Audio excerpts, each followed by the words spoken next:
Let's go. James McHale asks, are there any games you regret playing? I wouldn't say regret would be the right word, because even if you play a game which is really, like, hilariously bad, you're gonna have a little bit of fun just sort of taking it apart and laughing at it. I mean, you know, even like one of the worst games ever, if you play something like Sonic 06 or anything like that, even though it's a really bad game, you can sort of enjoy it by looking at it almost like a developer point of view, when you think, this is not what it should be like, this is not how gaming should be. And it's almost a learning experience that you see just how bad gaming can get, and how bad gaming really shouldn't get, in a way. I guess, you know, if there's any game that I actually regret playing all the way through, it was probably Battletoads, but that was more a case of, you know, Battletoads is quite difficult. If you complete it, you're quite good at gaming, and you might as well, at some point, and at any point, you should try and complete Battletoads, because it's difficult. You might regret playing it at the time, but then you look back at it and think, you know, I beat Battletoads. Oh my god, I'm amazing. So, there's not that much regret attached to that. Attacking Electron asks, do you think Pokemon will ever stop? If you mean by stop, you mean there won't be any more Pokemon games, you have to imagine that they would stop eventually, because every good thing has to come to an end. That's a simple fact of life. Everything has to come to an end at some point.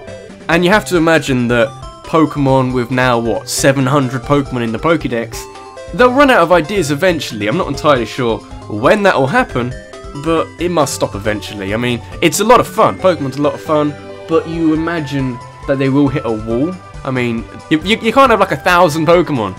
It'll be a bit crazy, but we'll have to see. Hard to say at this stage. Ace Lucario asks, what is the hardest part about doing countdowns? The hardest part about doing countdowns by a country mile, because it's the part that takes the most time, it's the part where most things can go wrong, where people call you up on it, is scripting, because the wonderful thing about doing these kind of videos with you now is that this is all unscripted. I'm not reading anything, but with countdowns, everything which goes into a countdown has to be written down on paper, on a computer rather, and it has to be, you know, quality checked, it has to be funny, it has to be engaging, it has to be interesting, and it has to be relevant, which is hard to do. And that's the hard thing, because I always procrastinate on my scripts and think, but it's not as good as it could be, it's not as funny as it could be, have I put enough jokes in there, have I made enough fun of an entry? So I always spend a long time on my scripting. I can never get it done in one go, that is literally impossible.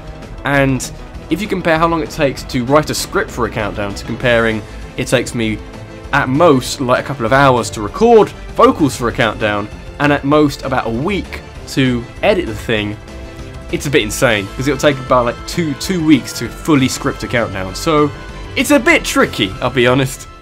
David Castles asks, what is your opinion on The Legend of Zelda: A Link Between Worlds? I really like this game because I have a little bit of a soft spot for A Link to the Past, because it's like that Super Mario world for Zelda, how it was just a massive step forward from the games that came before. So to get the same sort of overworld and the similar sort of enemies to what you had on the SNES, it's a wonderful thing to have it on the 3DS, where it's 3D, it's better graphics, the gameplay is so much more different. It's so weird for A Link to the Past to have this overworld, a story that is entirely different, and gameplay that is pretty good, I'll be honest, with the whole sort of sticking to walls and becoming a painting. That's pretty cool.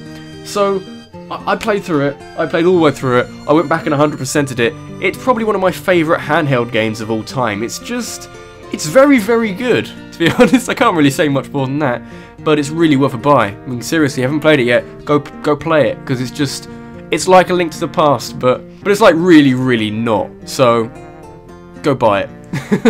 IXSawX Everything asks, do you have a DeviantArt account?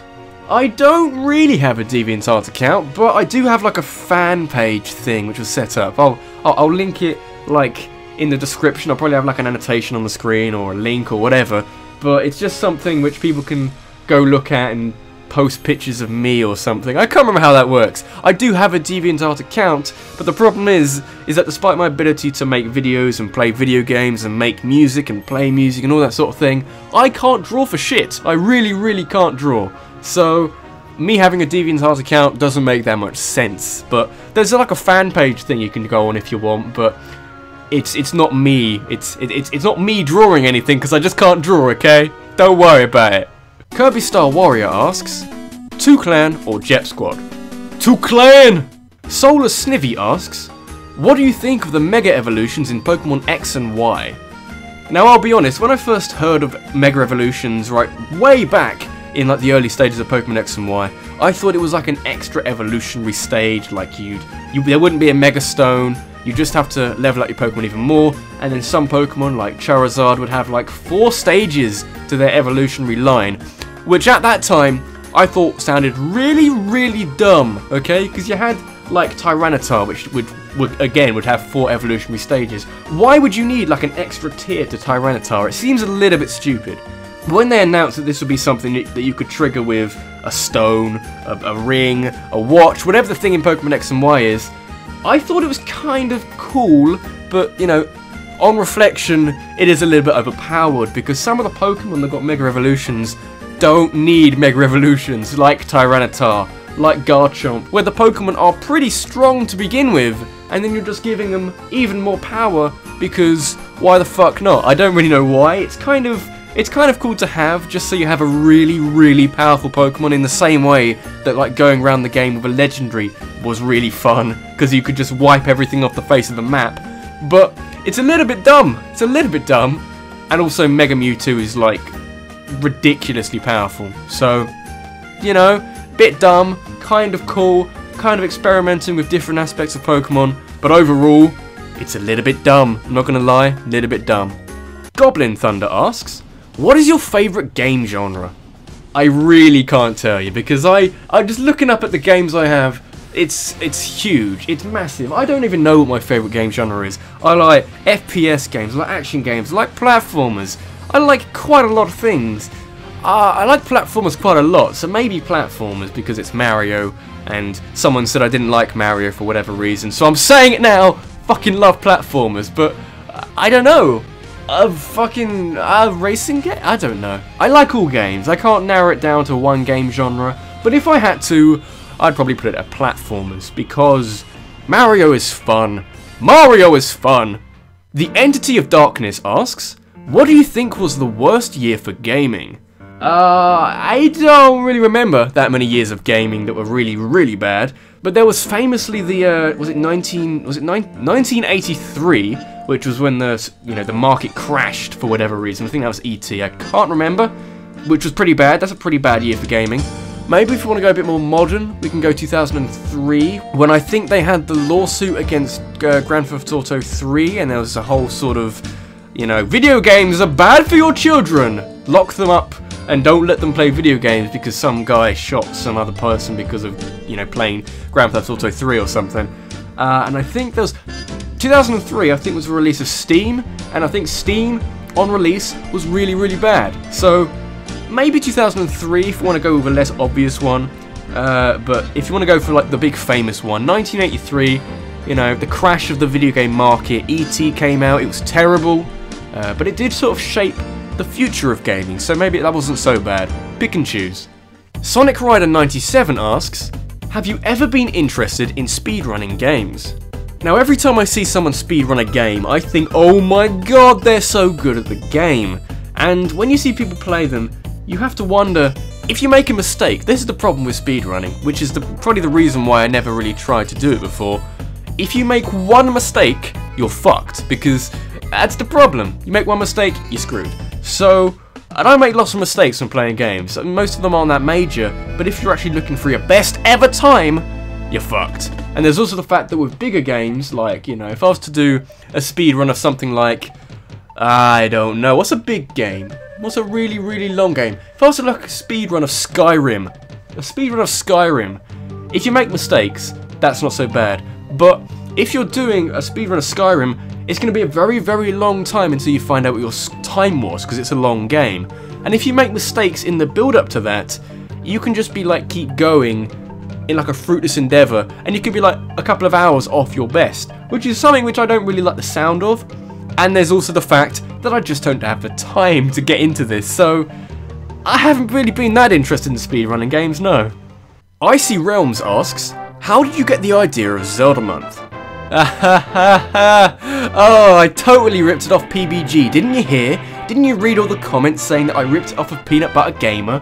Oh, no. Guys, seriously, no. Because I'll take you back, this is like ancient history now, but I'll take you back to, I think, 2011. I think it was April 2011, which is nearly 3 years ago, which is when I did my first, like, proper countdown. It didn't have any voice to it, but it was a countdown about my favourite Zelda games. It was like a music video for each Zelda game with a bit of writing on it saying, oh, this game's very good, it's got like Zelda and stuff in it, so it's a good game. But the whole countdown took me quite a long time to get done because I wasn't as studious and professional as I am nowadays.